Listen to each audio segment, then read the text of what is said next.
l'accélération de Raka, personne ne va le revoir. Libéré Tiraka. Et le nouvel essai. Et le nouvel essai pour l'ASM Clermont-Auvergne.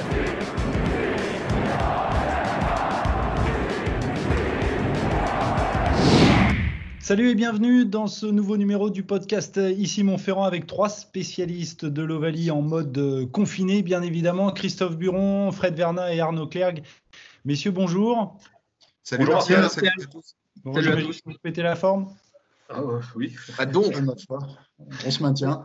Avec une question aujourd'hui, que retenez-vous de la saison de l'ASM, sachant que la saison 2019-2020, eh bien, elle est terminée, même si je crois que la décision doit encore être entérinée par le comité directeur de la Ligue de rugby. C'est bien ça, Christophe? Non, la saison est définitivement terminée. Il n'y aura pas de phase finale, il n'y aura rien. Il y a juste des modalités à mettre en place, notamment, est-ce qu'on attribue le titre de champion de France ou pas? Et deuxième modalité à mettre en place, c'est évidemment la qualification européenne pour la saison prochaine. Oui, on va sûrement en parler. Alors Christophe, on commence par toi. Que retiens-tu de la saison tronquée de l'ASM? Qu'est-ce que je retiens de cette saison? C'est une saison un peu... c'est un peu à l'image de ce qu'on vit. Disons que ça force le trait, cette crise. C'est une saison bancale. Pour moi, la saison de l'ASM est un petit peu bancale. Elle est partie sur des bases déjà tronquées par rapport à la Coupe du Monde. Pendant 3 mois, il a manqué beaucoup d'internationaux à l'ASM, également à d'autres clubs. Et c'est un club qui n'a que rarement pris sa vitesse de croisière, qui ne l'a jamais atteinte. Et c'est vrai que ça laisse un goût un peu mitigé en termes de performance globale. Fred, ton sentiment on peut peut-être parler d'une équipe de l'ASM à 2 visages.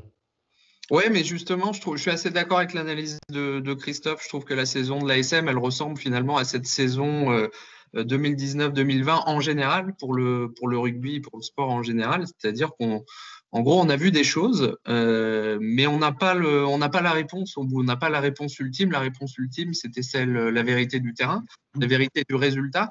On allait commencer à arriver sur les matchs qui comptent, les matchs qui étaient importants. La Coupe d'Europe, évidemment. Le top 14 avec peut-être une possibilité pour l'ASM d'être en phase finale. Je pense que c'est là qu'on aurait vu certainement le vrai visage de cette équipe de l'ASM cette saison, mais malheureusement, on ne le saura jamais. On ne saura jamais quel était ce visage. Arnaud ? Oui, je suis totalement d'accord avec mes petits camarades. J'ai le souvenir toute cette saison, on a multiplié les débats pour savoir si l'ASM allait être dans les 6, si l'ASM allait se qualifier. C'est finalement le reflet d'une saison où Clermont n'a jamais eu un rendement maximum. Donc oui, c'est à Clermont une saison de transition, on dirait, avec beaucoup de départs en fin de saison. Et j'ai aussi quand même envie de parler de la Coupe d'Europe, le retour de la Champions Cup, où l'ASM a montré son vrai visage, un visage séduisant, un visage excitant. Je me rappelle notamment de ce match à domicile contre l'Ulster où le public a répondu présent, où il y avait une vraie communion. Ouais. Et j'ai quand même envie de retenir ça aussi. Alors son vrai visage... Est-ce qu'il y a quand même des enseignements à tirer de cette saison tronquée? Parce que Arnaud parlait de transition, certains... On a parlé dans le podcast de fin de cycle aussi pour l'ASM. Oui, voilà. C'est en effet un parcours qui démontre que ce club est assis sur des fondations, des fondations solides, un peu anciennes, expérimentées, mais qu'en effet, c'est peut-être le moment de tourner une page. C'est ce qui va se passer parce que 13 départs, il y a très longtemps que ce n'est pas arrivé. Mais je ne sais pas si c'est une fin de cycle, mais en effet, il était temps peut-être de tourner une page, de repartir sur autre chose. On verra ce que ça donne l'année prochaine, mais on a senti un petit peu de lassitude, quoi, de lassitude un petit peu psychologique. De flottement. De flottement, oui, parce que il y avait beaucoup de joueurs, je ne dis pas qu'ils choisissaient leur match, mais on n'a pas senti une implication à 100% totale sur tous les matchs, notamment en top 14. Mais il y avait une vraie différence, on l'a vu, entre la Coupe d'Europe et le top 14. L'application n'était pas la même. La Coupe d'Europe a illustré en effet une autre sorte de motivation. Et messieurs, on a vu aussi un entraîneur de l'ASM qui se posait des questions, qui se demandait si son message passait toujours. Oui, tout à fait. Et c'était pas anodin, ça d'ailleurs, cette déclaration qu'il avait pu faire après Toulon, après la lourde défaite à Toulon. C'était pas anodin. Je vous renvoie d'ailleurs à une super interview de Valérie Lefort dans le magazine Sport Auvergne qu'on a pu sortir. C'était malheureusement au tout début de ce confinement. L'interview est un peu passée inaperçue, mais c'était une vraie interview vérité de Franck Azema qui revenait justement sur tout ce début de saison. Et on a bien compris qu'il y avait eu il y a un moment charnière quand même. On sent bien que cette saison, elle est un peu particulière. Tu parlais de fin de cycle, je crois qu'on est clairement en plein dedans. Il y a eu un épisode aussi particulier, c'est les envies de départ de Morgan Parra. Bien sûr. Et Franck Azema en a parlé, ça l'a un peu... Ouais, dans cette interview dont tu évoques, Fred, il en parle un peu en disant que ça a peut-être cassé quelque chose dans les relations avec son capitaine, il y a eu un peu de déception. Et est-ce que c'est pas aussi symptomatique de ce qui se passait cette saison à l'ASM, peut-être ce petit arrière-goût de fin de cycle? Je ne sais pas, c'est peut-être... Je ne sais pas si les envies de départ de Morgan Parra a cassé quelque chose ou a créé un malaise, mais ça a interrogé Franck Azema en tout cas. Ça lui a posé question en effet. Ouais. Et ça peut avoir joué après. Ça a pu être diffusé à l'intérieur du groupe en effet. Alors effectivement, on s'est posé des questions sur la manière de jouer de l'ASM, en tout cas en top 14, avec souvent des entames de match assez médiocres, voire catastrophiques. Mais finalement, sur le plan comptable, c'est plutôt une bonne chose. Et être 6e au classement général après 17 journées, c'est ça? C'est à la 17e journée que tout s'est arrêté, qu'il y a eu le confinement. Parce que finalement, sur le plan comptable, c'est plutôt une bonne chose, notamment en vue d'éventuelles qualifications pour la Coupe d'Europe, même si la saison n'est pas terminée. C'est quand même le minimum d'être 6e pour un club comme l'ASM. Enfin, le minimum, je ne sais pas, parce qu'il ne faut quand même pas oublier qu'il y a eu 3 mois d'ouverture de saison sans une douzaine de joueurs et que la concurrence n'a jamais été aussi rude. Et une intersaison, rappelons-le, une intersaison réduite au minimum, puisque l'ASM avait été évidemment en finale du top 14 de la saison dernière. Une intersaison réduite à peau de chagrin, en effet, ouais. Donc, non, je dirais pas que Clermont, c'est pas le minimum d'être 6e. Bordeaux et le Loup ont profité à plein des circonstances et confirment leur montée en puissance des dernières saisons. C'est des clubs sur lesquels on ne comptait pas il y a encore 2-3 ans. Donc, il y a de plus en plus de rivaux sérieux. Moi, aujourd'hui, je ne dirais pas que Clermont Clermont se doit d'être dans les 2 premiers du classement général. Moi, je suis assez d'accord avec Christophe. Je trouve qu'il y a un match quand même qui a fait un peu la bascule dans le mauvais sens. C'est la défaite à domicile contre Pau. Qui a fait un peu basculer l'ASM de l'autre côté. Sinon, on regarde son parcours. Franchement, il n'y a pas vraiment de grosses tâches sur la copie rendue cette saison. Moi, ce que je retiens dans les prestations, c'est que, sur les performances, c'est aussi, il faut voir derrière dans quelles circonstances justement ont eu lieu ces matchs. J'ai l'impression que ce groupe, il n'a jamais été à 100%, enfin tous les 100% de son effectif, 100% des acteurs, des joueurs à leur top. Franck Azema a toujours été contraint de faire jouer des joueurs qui revenaient de blessures, souvent d'anticiper ses retours. Donc, manque de préparation. Je pense au match à Toulon où il a fallu faire rattaquer vite des joueurs blessés. C'était aussi le retour de Vamina. Il y a eu des matchs comme ça où il y a eu de la précipitation parce qu'il y a eu des blessés ou des suspendus ou des choses comme ça. Tout à fait. C'est vrai qu'il n'y a eu aucune harmonisation à ce niveau-là. Et c'est D'ailleurs, pour chose. Ce qui n'est pas anodin, c'est que l'ASM était le seul club dans le rouge au niveau des gifs. C'est justement lié à ce que tu dis, c'est qu'il y a eu des fois un peu de bricolage forcé compte tenu des circonstances. C'est ça a bricolé souvent cette saison. C'est un peu si on parle du classement au strict plan comptable, il manque également tous ces points de bonus offensifs comme défensifs. Avec tous ces points de bonus que l'ASM a échappé, il serait peut-être 3e ou 4e du classement, je ne sais pas, mais voilà. Il y a eu pas mal de points laissés en route. Les points de bonus offensifs, il n'y en a pas eu tant que ça, parce qu'aujourd'hui, c'est quand même, on voit bien que c'est compliqué de mettre 3 essais de plus que l'adversaire. Ce que je disais tout à l'heure, l'adversité a quand même monté en puissance. Mais c'est les points de bonus défensifs qui manquent clairement. Et là, ça pose le problème de l'implication, de la motivation sur certains matchs à l'extérieur, en effet. Ouais. Je suis d'accord. Où là, Clermont a vraiment laissé flotter un peu les rubans. On a vu des défenses porte de saloon, là, comme on n'avait pas vu depuis un petit moment. Là. On me souvient notamment du match à domicile contre l'UBB. Là, c'est un des derniers de cette saison. Mais c'est vrai que ce genre de choses, c'était assez révélateur, je trouve.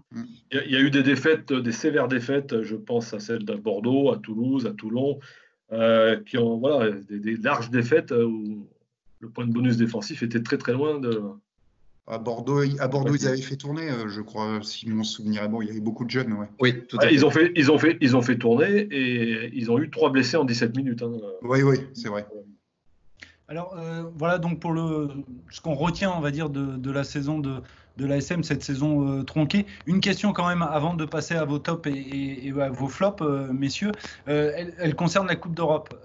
Est-ce que le fait que l'ASM termine 6e au classement général du top 14 garantit une place en Coupe d'Europe ou est-ce que rien n'est encore fait ?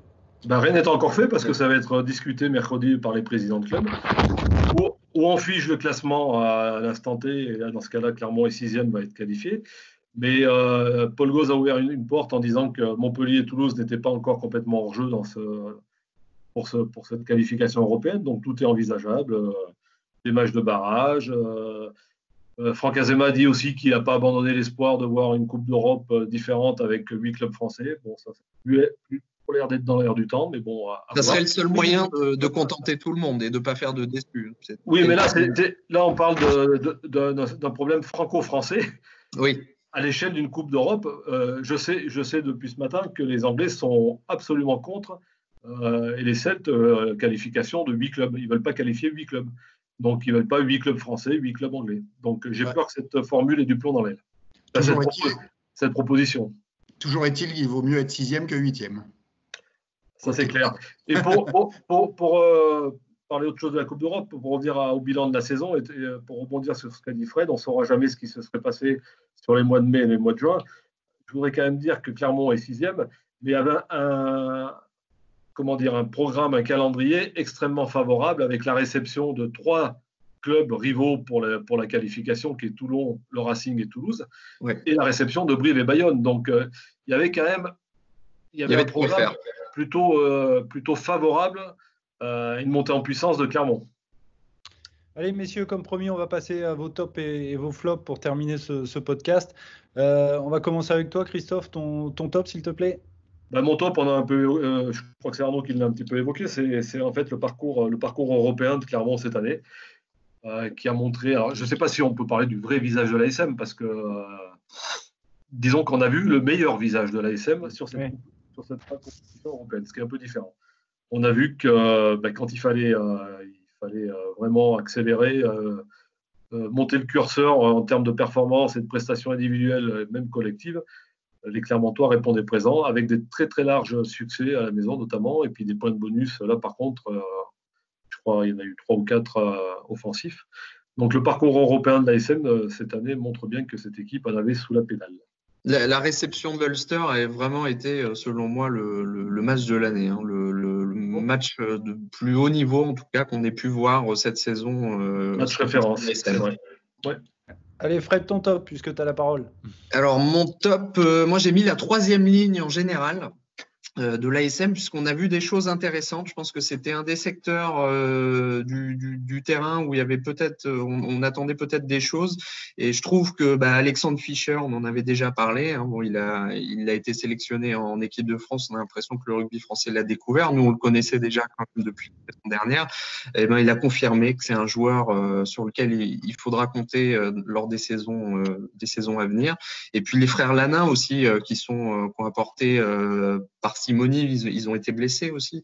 Ils ont apporté parcimonie, un peu de fraîcheur au sein de cette 3e ligne où on a évidemment des joueurs qui sont toujours au niveau. Je pense évidemment à Fritz Lee, à Yato ou à Lapandry qui ont été au niveau. Donc je trouve que voilà, cette 3e ligne, en tout cas, m'a semblé particulièrement dense cette année et plaisante. Allez, on termine avec les tops. Arnaud ? Alors, mon top, justement, tu parlais du top 6, que Clermont, que l'ASM était dans le top 6 actuellement. Et je me suis remémoré une action qui a permis, justement, enfin, qui a permis, entre autres, hein, mais qui a été peut-être décisive dans le fait que Clermont soit dans le top 6. C'est cette action de Loni Ouila en fin de match sur la pelouse de Pau, alors que l'ASM effectuait un match, un très mauvais match, était en train de perdre. Et Ouida fait une percée sur 50 mètres, 60 mètres, pour donner la balle à Raka, je crois, qui file sous les poteaux. Il me semble que c'est ça. Hein. Oui, Et pour donner la victoire, une victoire inespérée à l'ASM, alors qu'ils n'arrivaient pas à se sortir du bourbier palois. Et ça a permis à l'ASM donc de s'installer à la 6e place, et juste avant quelques jours avant le confinement. Non, mais tu as raison de le dire, Arnaud, parce que c'est une action à quelques millions d'euros, on peut dire, hein, puisque c'est non, mais on rigole, mais c'est vrai, c'est elle qui va certainement qualifier l'ASM pour la Coupe d'Europe l'année prochaine. C'est même à quelques centimètres, parce que si le ballon échappait, je dois le dire, de Huila en direction de Raka par devant, l'arbitre vidéo aurait annulé cet essai. Donc ça ne se joue vraiment pas à grand-chose. C'était un joueur qui était très très apprécié au sein du vestiaire, Loni Huila, pour sa bonne humeur notamment. Allez, on passe au flop, Christophe. Mon flop, c'est le rendement général des recrues, du recrutement général de cette année à l'ASM, et à commencer par le recrutement des jokers Coupe du Monde. Mais bon, là, il y a des circonstances atténuantes. C'est toujours délicat de recruter dans des moments... période estivale, on a su très tardivement, enfin le club a su très tardivement combien ils allaient avoir d'internationaux retenus pour la Coupe du Monde. C'était compliqué, il restait plus grand monde sur le marché, il a fallu aller chercher loin. Et puis bon, voilà, on sait qu'on ne va pas tomber sur des Top Guns. Et le recrutement plus classique, le recrutement de l'année, il n'y a pas eu que des mauvaises choses, mais bon, il est quand même. Je ne suis pas sûr que c'est des joueurs, il n'y en a aucun des trois qui visiblement avaient la carrure pour être titulaire sur des matchs de phase finale, par exemple. Et c'est illustré par le deuxième ligne anglais, Georges Merrick, dont on peut dire qu'en pour l'instant, c'est une déception, en effet. Paradoxalement, la recrue la plus convaincante, c'est peut-être celle qui a été la plus dure à aller chercher, puisque c'était un recrutement subi suite à la retraite de Benjamin Kaiser, la retraite qui est imprévue de Benjamin Kaiser. C'est notre ami Mike Tadger qui a été, je trouve, peut-être la recrue la plus convaincante cette saison. Oui, c'est vrai. Et qui jouera à Montauban, si je ne dis pas de bêtises, c'est ça, la saison prochaine. Ton flop, Fred?